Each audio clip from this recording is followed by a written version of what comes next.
The American Revolutionary War began in 1775 as the American colonies sought to detach from England and its oppressive monarchy. The two major reasons which brought about the American Revolution: first of all, taxation without representation, such as the Stamp Act and the tax on tea. But the primary reason, the colonies established their own currency. They printed their own money, and it was being used in commerce without interest. So in return, King George III of England outlawed it. He forced the colonies to borrow money from the Bank of England at interest, which immediately put the colonies into debt.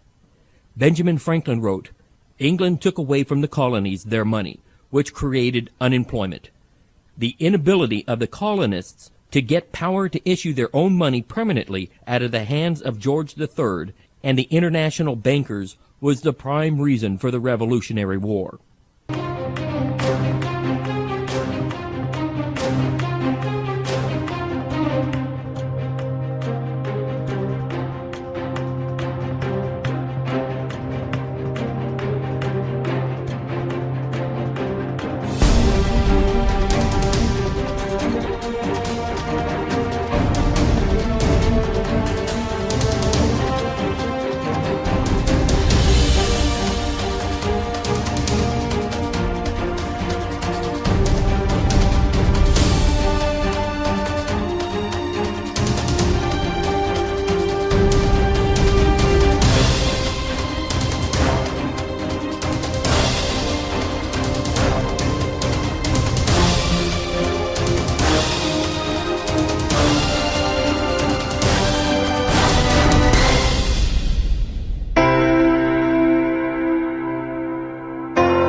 From Pacifica, this is Democracy Now!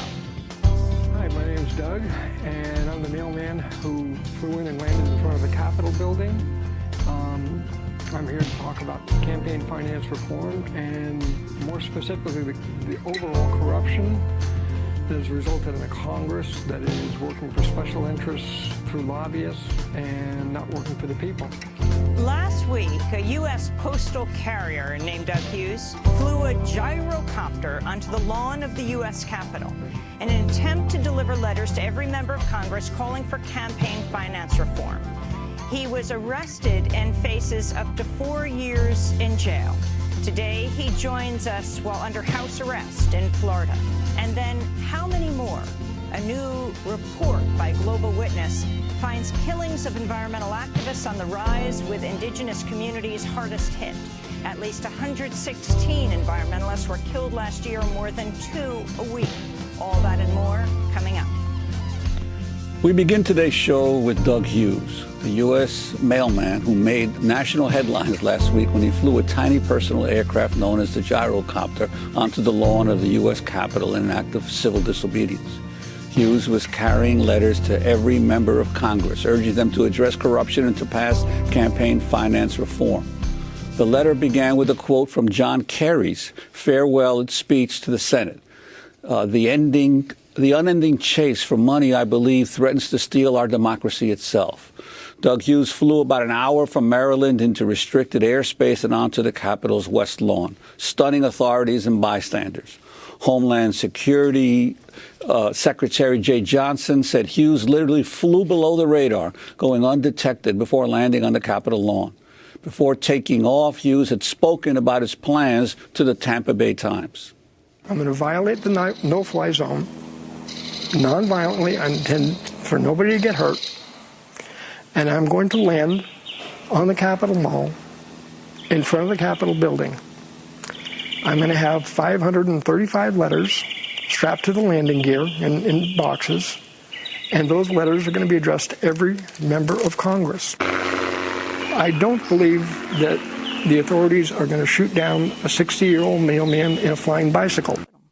After landing on the Capitol Mall, Doug Hughes was arrested and could now face up to 4 years in prison on charges of violating national defense airspace and operating an unregistered aircraft. Despite being under house arrest and forced to wear a GPS monitoring device, Doug Hughes has decided to keep speaking out about the need for campaign finance reform. He joins us now from his home in Ruskin, Florida, under house arrest. Doug Hughes, welcome to Democracy Now! Good morning. Thank you for inviting me. It's very good to have you with us. We're just going to try to bring up the sound of your microphone because we can hardly hear you. But can you describe what exactly you did? Well, this stages for quite a while. A key part of my plan was... It looks like we just lost Doug Hughes. Now we're getting him back on. You have to understand, we have a truck at his house because he's under house arrest inside as he sits inside in front of his piano. Let's go to the Congress member, Walter Jones of North Carolina, who took to the House floor and talked about the gyrocopter protest and the need for campaign finance reform.